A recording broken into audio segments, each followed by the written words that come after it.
जो सवाल है बोर्ड में आया हुआ है, इसलिए मैं इसका सॉल्यूशन दे रहा हूँ। वैसे आसान सा सवाल है, लेकिन बोर्ड में पूछा गया है इसलिए सॉल्यूशन दे रहा हूँ। एचसीएफ और एलसीएम फाइंड आउट करना है 90 और 144 का। एचसीएफ का मतलब हाईएस्ट कॉमन फैक्टर, तो सिंपल सी बात है, वो 90 और 144 से छोटा ही होगा, क्योंकि फैक्टर हमेशा छोटे ही होते हैं। और लीस्ट कॉमन मल्टीपल, यानी कि वो दोनों से बड़ा या किसी एक नंबर के बराबर होगा, क्योंकि मल्टीपल है तो यानी कि क्या तो बराबर होगा किसी एक के, या दोनों से ही बड़ा होगा। तो इस तरह हमें एचसीएफ और एलसीएम फाइंड आउट करना है।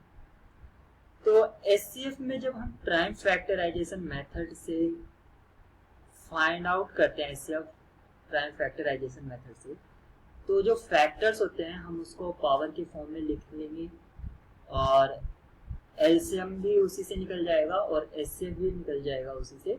लेकिन एचसीएफ निकालते वक्त हमें ये ध्यान रखना है कि जो दोनों में कॉमन फैक्टर होगा उसकी लीस्ट पावर लेते हैं, और एलसीएम में दोनों में कॉमन है तो एक बार लेंगे, और नहीं है तो उसको, ये कहने का मतलब ये है कि जितने भी फैक्टर उसमें अपीयर हुए हैं, चाहे वो एक ही नंबर के लिए हुआ या दोनों के लिए, हाईएस्ट पावर लेंगे। ये बात अभी थोड़ी कॉम्प्लिकेटेड लग रही होगी, लेकिन मैं अभी आपको जब फैक्टर करके दिखाऊंगा तो वहां पर आपको ये बातें कुछ समझ में आ जाएगी। तो मैं सबसे पहले 90 और 144 के फैक्टर कर लेता हूँ। तो 90 के फैक्टर करेंगे तो इसकी यूनिट डिजिट 0 है, तो जिसकी यूनिट डिजिट 0 होती है वो 0 और 5 से डिविजिबल होते हैं। तो मैं इसको सबसे पहले 2 से कर लेता हूँ, तो यहाँ पर 45 आ जाएगा। फिर मैं इसको 3 से कर लेता हूँ, यहाँ पर 15 आ जाएगा। फिर मैं 3 से कर लेता हूँ, अभी 5 आ जाएगा, और ये लास्ट में 5। ऐसे ही 144 के मैं प्राइम फैक्टराइजेशन कर लेता हूँ। तो लास्ट डिजिट यानी कि यूनिट डिजिट जो है वो 2 से डिविजिबल है, तो कंप्लीट नंबर भी 2 से डिविजिबल होगा। तो ये यहाँ पर आएगा 2 7 जा 14, और ये 2, फिर अगेन 36, अगेन 2 से 18, अगेन 2, 9, और 9 के फैक्टर 3 और 3।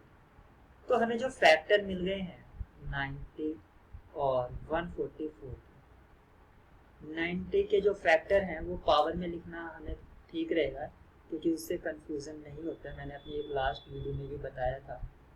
और यहाँ पर 2 4 टाइम्स अपीयर हुआ है, और 3 2 टाइम्स। तो जब हम एचसीएफ निकालेंगे तो एचसीएफ निकालते वक्त जो दोनों में कॉमन है, 2 फैक्टर जो है फैक्टर 2 वो दोनों में कॉमन है, लेकिन इसकी पावर लीस्ट ली जाती है। तो यहाँ पर लीस्ट पावर 1 है, तो यानी कि 2 1 टाइम्स, और 3 दोनों में कॉमन है, तो इसकी लीस्ट पावर बोलो या मैक्सिमम पावर, क्योंकि दोनों की सेम ही है, तो 3 की पावर 2। 5 नहीं लेंगे क्योंकि 5 सिर्फ 90 में है, इसमें नहीं, ठीक है। तो 5 इसका फैक्टर नहीं होगा, यानी कि हाईएस्ट कॉमन फैक्टर नहीं होगा। तो यहाँ से जो रिजल्ट मिलेगा वो आपको मिलेगा 3 3 जा 9 और 9 2 जा 18, यानी कि इन दोनों नंबर का जो हाईएस्ट कॉमन फैक्टर है वो 18 है। और आप देख भी सकते हैं कि ये दोनों से ही छोटा है।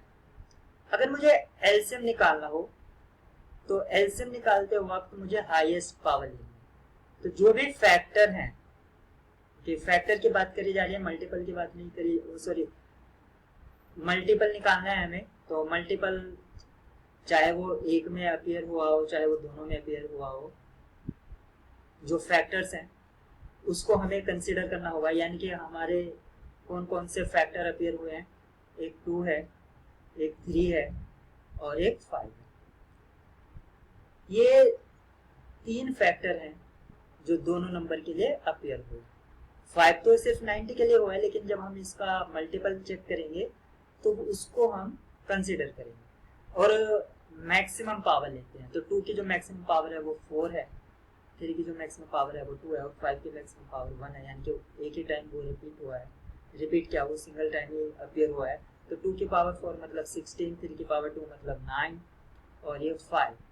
तो यहाँ से जो रिजल्ट मिलेगा 69 जा 144 इंटू 5, यानी कि जो रिजल्ट मिलेगा 5 4 जा 20, 5 4 जा 20 22 और 5 1 जा 5 और 2 7 72।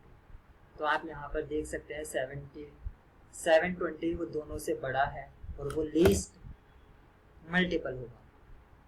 Thank you.